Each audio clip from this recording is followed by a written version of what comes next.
On our cancer journey, we have dove into a lot of the plant compounds that have a major impact on health, especially again on that cancer topic.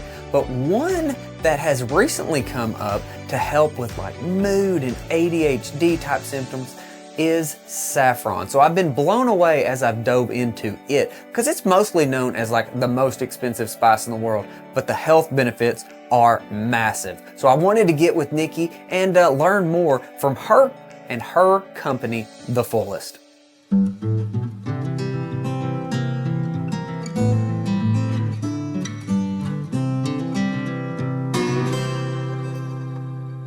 All right, Nikki, I am excited to dive into saffron with you and learn more about what y'all are doing. I came across y'all in the Weston A Price Foundation's podcast and just loved what you were saying, and it really kind of piqued my interest when you mentioned the ADHD aspect and saffron. But if you don't care, will you just kind of tell us what saffron even is? Because I think what everybody knows is that it's super expensive, but outside of that, you don't know. And then what you do. So what is saffron? Yes. So saffron is a plant. It's a flower. So it's a crocus flower that it's purple and it has 3 little stigmas is what they're called. And those 3 stigmas are what I'm referring to when I'm talking about saffron. They're like threads. But the whole plant has beautiful medicinal benefits. You can use all of it from like the roots of the stigmas to the petals, like everything. But when I'm speaking about saffron, I'm talking specifically about those 3 little strands that are found in each flower. So each flower has only 3 strands. And the reason it's so expensive is because it's hand harvested. And, the flower blooms at a certain period of time. And that's when they can really go in and harvest those threads. And when we're talking about the benefits of saffron in a therapeutic and clinically studied dose, we're talking about saffron at 30 milligrams a day. That's when the therapeutic benefits start to take place. And 30 milligrams is about 15 threads. So it takes like 5 flowers that are harvested to get that benefit on a daily basis. And so,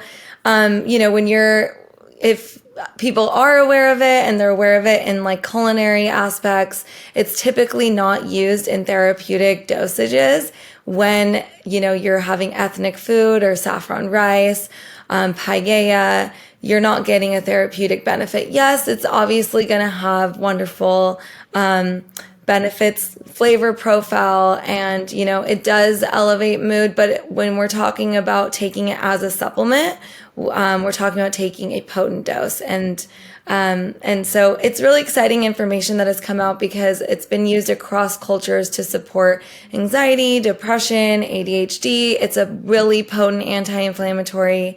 And science has now been able to prove at what dose. They started at 30 milligrams, but traditional Chinese medicine uses 100 to 150 milligrams. So it's different across cultures. And in the West, we're just now, starting to see that people are becoming more and more aware of it. And it's just really exciting because it's one of those miracle spices. And like you alluded to, it is considered to be one of the most expensive spices in the world. And harvesting has a lot to do with it, the way that it's farmed and harvested. But then also, I would say in the supplement world, where like in a culinary application, it is like so expensive. But when we start talking about supplements and what's out there, like we're really used to paying a lot for supplements. And so people are always like, well, I thought it would be way more expensive, or how are you using that potent of a dosage in the supplement? Well, I think at that price, but I think we're just all used to paying, at this point, I don't know about you, but I'm like paying a lot for colostrum. I'm paying a lot for a lot of different things. And saffron's kind of up there with colostrum. Absolutely. So yeah. When you were talking in that Weston A Price Foundation podcast, you had mentioned you started really embracing the saffron to deal with ADHD and just that focus and getting through. How does that affect? Because I can relate hardcore, I promise. And I didn't realize I had those tendencies or those issues until looking back, like in the rear view. And I had no help, right? Like I wasn't on Ritalin. I wasn't on anything. Didn't even know that was an issue, really.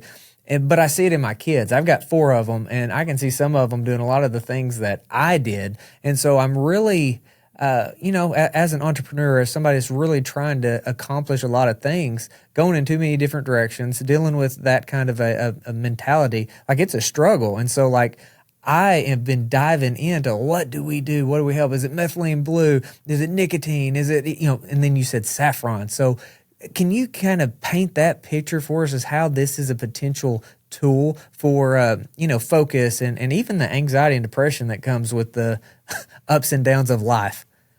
Yeah, definitely. So what's really cool about saffron is that it's helping your body and I know you and I are on the same page. So I believe in the body's natural ability to heal itself. And I believe that we can use nature to support us. And with saffron, what's really cool is that it's helping your body produce the serotonin and dopamine that it needs in order it almost acts as like an adaptogen. So what it helps your body with and what it helps my body with is different, but it is helping both of our bodies get to the same spot of optimal production of serotonin and dopamine. What's really great about that is that 90% of serotonin is made in the gut. And so it's really helping our gut lining. It's helping, anxiety, depression, ADHD. It's helping with IBS. It's helping with leaky gut. It's helping with any sort of digestive issues, bloating, all of that. And I believe that so much of what we're dealing with, really stems back to the gut. And when we're talking about anxiety and depression, we're talking about a disproportionate, amount of serotonin, dopamine levels. Same is for ADHD that they found. And with saffron, what's really cool is it's helping your body instantly start to produce the serotonin and dopamine, which is kind of crazy to kind of like wrap your head around. When you start looking into the research, it's like, how does it start working immediately? Like, how do you start feeling the effects within an hour of taking this supplement? How is that possible? Well, how does coffee work? Like, coffee is a stimulant, right? So, and you start to feel the effects like very quickly, just the same way. Saffron's that same idea, but what's happening is it's calming down your nervous system. And this idea of like being in the flow really comes to play here. When you're calm, you can focus. And that's really what we're all looking for, is coming at every decision we make in life in this space of being calm and clear. And then we can really approach anything that we want, from parenting.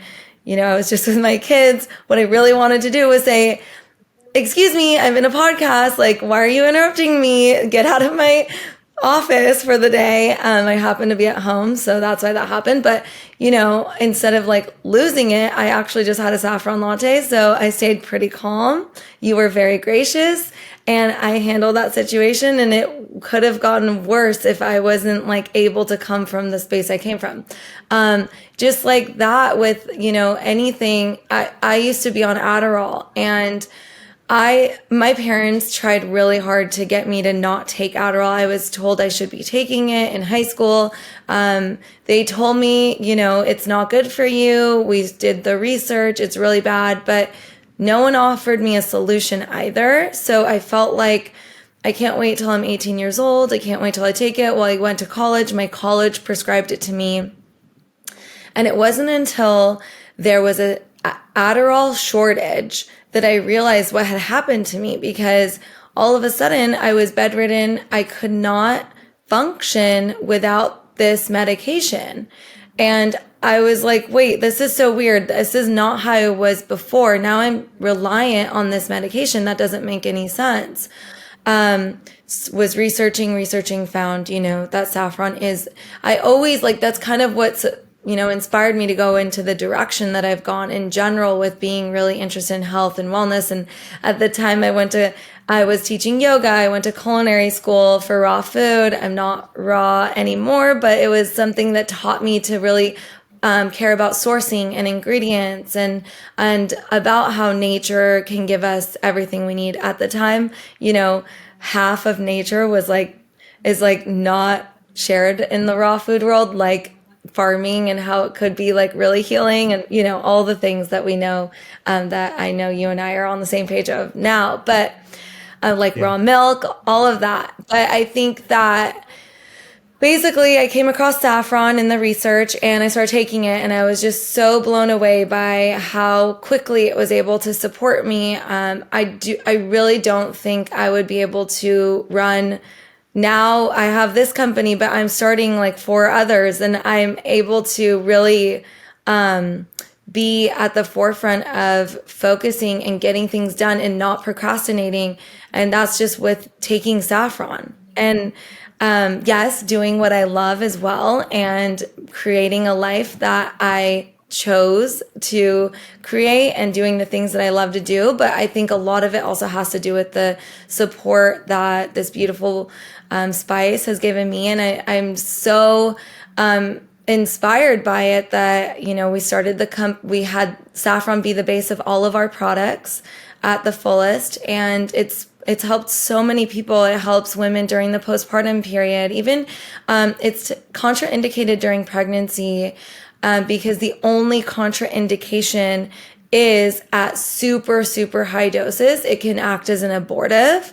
Otherwise, it's very safe and effective for anyone. So kids, adults, it's great for Alzheimer's. Everything like you can think of, Saffron has some sort of application and therapeutic benefit for it. The benefits are so enormous. So let me ask you about that, because I'm very, very well versed in turmeric. That was one of the first things that I dove into after my son was diagnosed with cancer. So we have implemented curcumin through a certain supplement that I work with that group too. And I believe that is absolutely incredible. So when I was looking into Saffron, there was a lot of positives, especially in vitro with the cancer aspects, the anti-cancer aspects. What do you know, or what have you seen on that front? And is this something you feel extremely comfortable with kids? Because to me, it's almost like a double whammy. If it's something I can give Lander to help with focus and that with school, and also have an anti-cancer effect, it seems like a no-brainer to me. But I want to be sure, First of all, I didn't know that about your son, so thank you for sharing that with me. I know how difficult it is to to want to support your child and also let them have like a normal childhood and upbringing too. So I'm sure that's really challenging, and it's so beautiful that you're supporting him with natural supplements as well. And Saffron is very well known to be anti-cancer.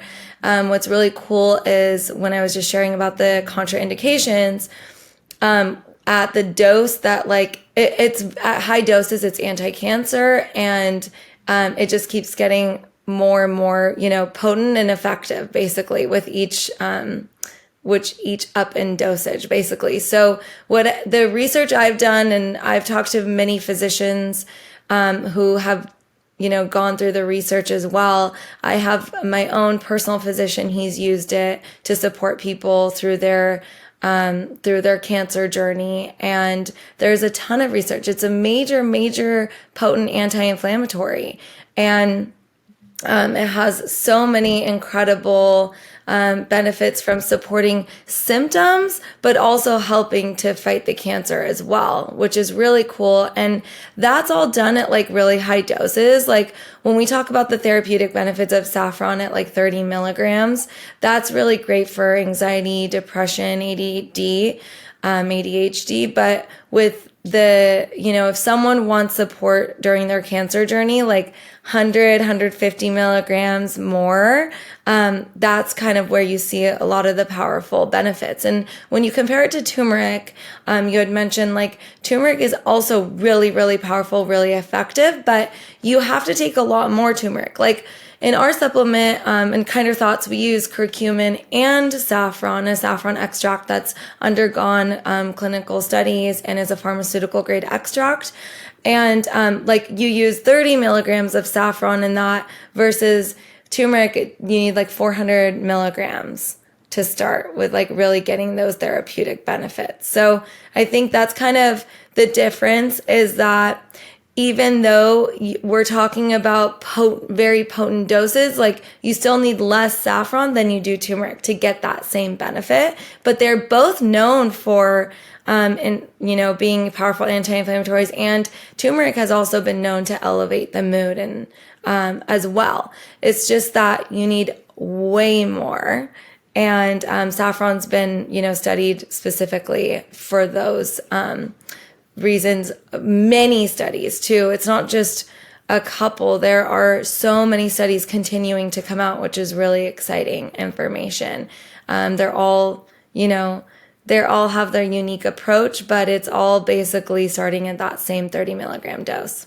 In all of like the alternative cancer groups and stuff that I've been a part of for years, saffron's just not one that I have been familiar with. They may have talked about it, but it's not one that keeps popping up. But the research is pretty cool, and it's there. So it's something that I plan on being able to dive into and be able to share, because I think it's such a simple and seemingly safe way to incorporate another fighter in the protocols. So yeah, I didn't touch on that. It's very safe, very effective for children, and my kids love it. Our latte has 150 milligrams of saffron per serving.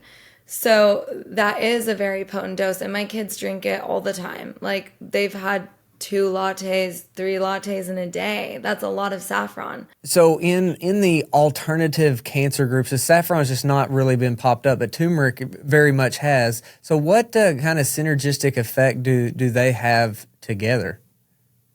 Yes. So I can't really speak to turmeric other than its anti-inflammatory benefits. I haven't done much research on turmeric in the anti-cancer application, but with saffron, I know that it supports, or it inhibits tumors from growing.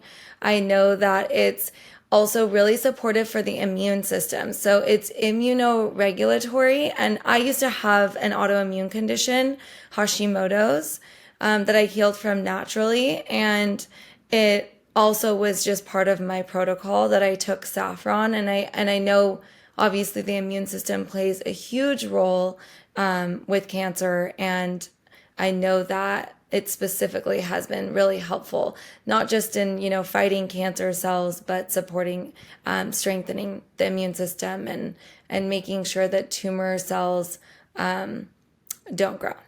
So that is really powerful. All aspects of the saffron plant have been used, from the crocin to this, the different parts of saffron, the different constituents like saffronol and crocin.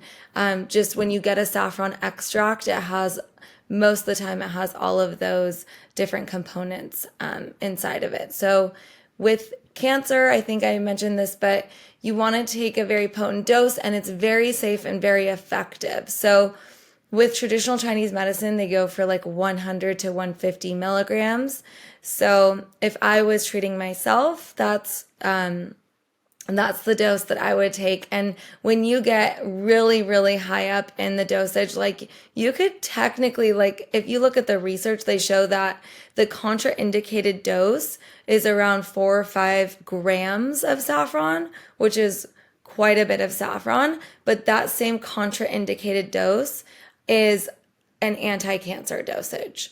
So Wow. the 4, 5, 6 grams that are like contraindicated for pregnancy are very, very healing when you're, talking about a cancer diagnosis. But it's not necessarily my, where I'm focused on. With the Fulls, we're really passionate about the mental health aspects because I really believe that mental health is the foundation of wellness. But there are doctors out there that have done this research. And I think when someone's dealing with that, it's really, empowering to either take this research to their doctor or find someone who has worked with it. Like my doctor is Dr. Habib Sadeghi, based out of Los Angeles, and he has supported a lot of patients in, supporting them through their cancer journeys. And he himself had cancer. He healed himself, and he's used saffron in his practice quite a bit. So I always like to share,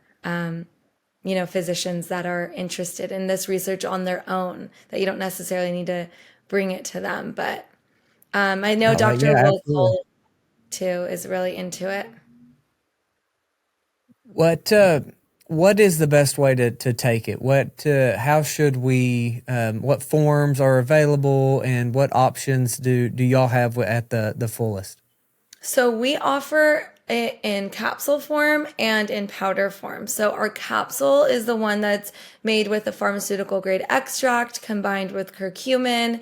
And I think they both have their own applications. Someone might not want the taste of it. They just want to take it in a capsule form, know they got the benefits and move on with their day. But I believe that a liquid form is highly beneficial to start with, which is like our alternative coffee route that we go with our latte. It's caffeine free. It's just a powder. It has 150 milligrams of saffron. It's mixed with coconut milk powder, coconut water powder, and cardamom. It's really delicious. Like, it's not as pungent as turmeric would be, like when you're, used to taking turmeric and ginger shots and stuff like that. It's a lot more soft on the palate and more floral, but I think liquid form is really, really great when we're talking about kids that can't swallow capsules, obviously. Something fun to make with them. When we're talking about like an evening nightcap, because it supports optimal sleep cycles. It's also really helpful if, I think most people just have gut issues, and that's the reality. And this is something that's going to help your gut. And to not have to digest a capsule on top of it is usually, in my opinion, a really great way to go. So, starting with the liquid form and making it either an iced beverage, a hot beverage, using it as a tea, whatever is easiest.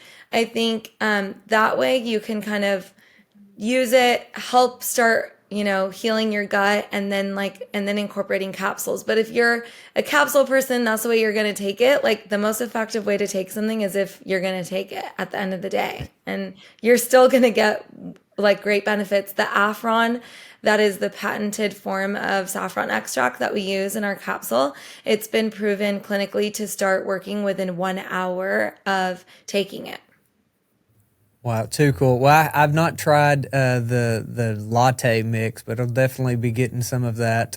We're going to carry your line at our market, at our place here in Arkansas, and so really excited just to promote y'all, and thank you for the great work. Keep up on your your podcast tours, and we will definitely just keep plugging along on like things that actually help people and get us off of this model we're on that I don't think you and I are too fond of.